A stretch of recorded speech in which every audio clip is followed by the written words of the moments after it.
Scroll ചെയ്ത് കഴിഞ്ഞാൽ easy ആയിട്ട് ബാക്ക് എടുക്കാൻ എളുപ്പമാണ്. അപ്പോൾ ആ ബാക്കിനെ എങ്ങനെ ഡിഫെൻഡ് ചെയ്യാം എന്നുള്ളതാണ് നമ്മൾ നോക്കുന്നത്. നമ്മൾ ഷൂട്ട് ചെയ്ത് വരുമ്പോൾ ടേർട്ടിൽ പൊസിഷനിൽ വരുന്നു, ഓപ്പണിംഗ് റൗണ്ട് ചെയ്ത് നമ്മൾ ബാക്ക് എടുക്കുന്നു. അപ്പോൾ ഈ ബാക്ക് എടുക്കുന്നവരിന്ന് എങ്ങനെ ഡിഫെൻഡ് ചെയ്യാം എന്നുള്ളതാണ് നോക്കുന്നത്. ഷൂട്ട് സ്ക്രോൾ ചെയ്ത് ഓക്കെ അല്ലെങ്കിൽ ജംഷി ഈസി ആയിട്ട് ബാക്ക് എടുക്കുന്നു. അല്ല ജംഷിക്ക് ബാക്ക് കിട്ടും. പിന്നെ ഞാൻ ബാക്ക് ഡിഫെൻഡ് ചെയ്യാൻ വേണ്ടി പോകണം. അപ്പോൾ ആ ബാക്ക് കൊടുക്കാതിരിക്കാൻ what to do? Shoot scroll. എൻ്റെ ഈ കൈ എനിക്ക് മിസ്സായി, ഞാനിത് വിടുന്നില്ല. ഓക്കെ, ഞാൻ ജംഷിൻ്റെ കൂടെ ടേൺ ചെയ്യുന്നു, ക്യാച്ച് ചെയ്യാൻ പറ്റുള്ളൂ, അതുവരെ ഞാൻ ടേൺ ചെയ്യുന്നു. ഓക്കെ, ഈ രണ്ട് കൈ ഞാൻ ക്യാച്ച് ചെയ്ത് കഴിഞ്ഞാൽ ഞാൻ എൻ്റെ പൊസിഷൻ സെക്യൂർ ചെയ്യുന്നു.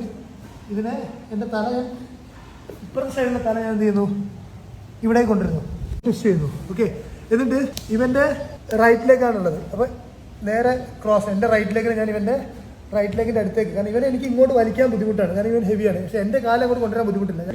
എൻ്റെ റൈറ്റ് ലെഗിന് എൻ്റെ റൈറ്റ് ലെഗിൻ്റെ അടുത്തേക്ക് കൊണ്ടുവരുന്നു. ഞാൻ മുകളിലേക്ക് നോക്കുന്നു, ഈ മുട്ടുംകാലിനെ എടുത്തിട്ട് ഞാൻ ഇവിടെ പോയിന്റ് ചെയ്യുന്നു, ബാക്കോട്ട് ആർച്ച് ചെയ്യുന്നു. ഓക്കെ, ഞങ്ങളുടെ സൈഡ് കൺട്രോളിലേക്ക് കംപ്ലീറ്റ് ചെയ്യുന്നു.